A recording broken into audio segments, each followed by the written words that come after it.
শেষ দিনের প্রচার যে ভয়ঙ্কর সন্ত্রাস অপশাসন যা বিজেপি এখানে চালাচ্ছে, বিজেপির সরকার বিজেপির প্রশাসন এখানে চালাচ্ছে, তার পরিপ্রেক্ষিতে ইতিমধ্যেই এই মুহূর্তে যখন আপনাদের সামনে কথা বলছি আমরা, মাননীয় মন্ত্রী ব্রাত্য বসু রয়েছেন, আমরা যখন কথা বলছি তখন ইতিমধ্যেই মহামান্য সুপ্রিম কোর্টে তার একটি শুনানি পর্ব চলছে।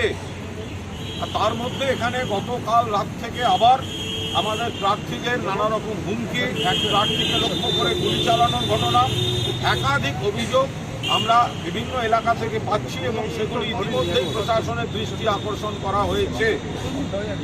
এই সময় আমাদের যারা স্থানীয় প্রার্থী তারা সমস্ত আজকে এলাকায় যথাসম্ভব আমাদের সর্বভারতীয় সাধারণ সম্পাদক অভিষেক বন্দ্যোপাধ্যায় গতকাল যেভাবে তার নির্দেশ, পরামর্শ, গাইডলাইন দিয়ে গিয়েছেন, তারা বিভিন্ন এলাকায় তারা সেই প্রচার করছেন, করার চেষ্টা করছেন, মানুষের কাছে যাচ্ছেন।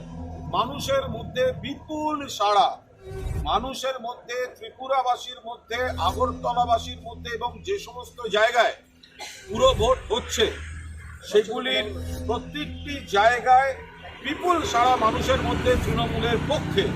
এখন সেই জায়গায় বিজেপি ভয় পেয়ে ভোটদানে বাধার একটা পরিবেশ তৈরি করার চেষ্টা করছে, কিন্তু মানুষ সেই বাধা মানবেন না, তারা ভোট দিতে প্রস্তুত এবং তৃণমূলকে ভোট দিতে প্রস্তুত। এই পরিপ্রেক্ষিতে সর্বোচ্চ আদালতে এবং আইনি বেশ কিছু প্রক্রিয়া চলছে, সে বিষয়ে আমাদের কোনো মন্তব্য নেই, কারণ সেগুলি কনসার্ন কোর্টগুলিতে এখন চলছে।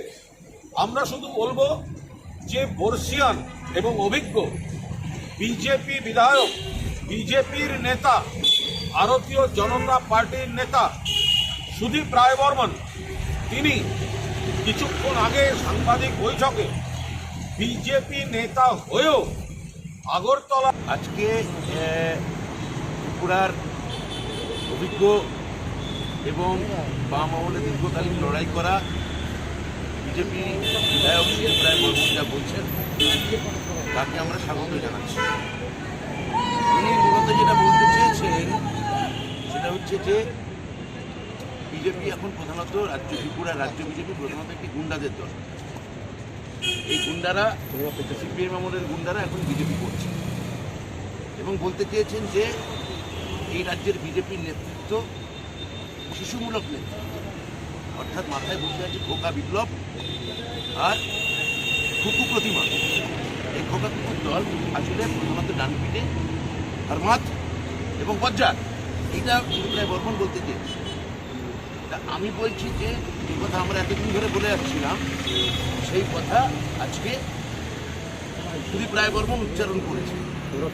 এখন আমার কাছে ত্রিপুরা রাজ্য বিজেপির কাছে অনুরোধ, এই বিরোধী দলের উপর গুলি না চালিয়ে, ফলস মামলা না দিয়ে, ঢিল না ছুড়ে, পাথর না ছুড়ে, বাইক বাহিনীকে অত্যাচার না করে, সাধারণ মানুষের উপর অত্যাচার না করে, হিম্মত থাকলে সুদীপ রায় বর্মনকে বহিষ্কার করে দেখা, হিম্মত থাকলে সুদীপ রায় বর্মনকে বহিষ্কার করে দেখা, তাহলে আমি বুঝবো যে এই যে আমরা বারবার করে বলছি আসলে কিছু দল সন্ত্রাস তাহলে বুঝবো একটা মুরদ আছে। সুদীপ রায় বর্মন তিনি প্রতিবাদ করছেন, এটা যেমন একটা আমরা দেখলাম। আচ্ছা, এটা কি এরকম মনে করছেন যে কেন্দ্রীয় নেতৃত্ব ত্রিপুরায় যা চলছে, বিজেপির কেন্দ্রীয় নেতৃত্ব এটা দায় নিতে চাইছেন না, তাই সুদীপ রায় বর্মনকে এগিয়ে দেওয়া হলো? কারণ উনি বলছেন, উনি জেপি নাড্ডাকে বলেছেন, হিমন্ত বিশ্ব শর্মাকে জানিয়েছেন। তার মানে কেন্দ্রীয় নেতৃত্বের ক্ষেত্রে উনি একটা খুব গুরুত্বপূর্ণ শব্দ ব্যবহার করেছেন। উনি বলছেন যে প্যারাটুবার নেতৃত্ব, আসলে উনি প্যারাসুট নেতৃত্ব বলতে চেয়েছেন এবং একই সঙ্গে বলতে চেয়েছেন নেতৃত্ব এমন একটা নেতৃত্ব যারা বাংলা সংস্কৃতির দৃষ্টি বা ভাষার দিকে বিশেষ পরিচিত নয়। তাহলে এইটা উনি বলতে চাইছেন যে কেন্দ্রীয় নেতৃত্ব দায় নিচ্ছে না এবং রাজ্য বিজেপিকে নিয়ে কেন্দ্রীয় নেতৃত্ব অস্থির এবং তাদের ক্ষেত্রে কি বলবো যে দিশেহারা। এই দিশেহারা রাজনীতির এক ধরনের প্রতিফলন।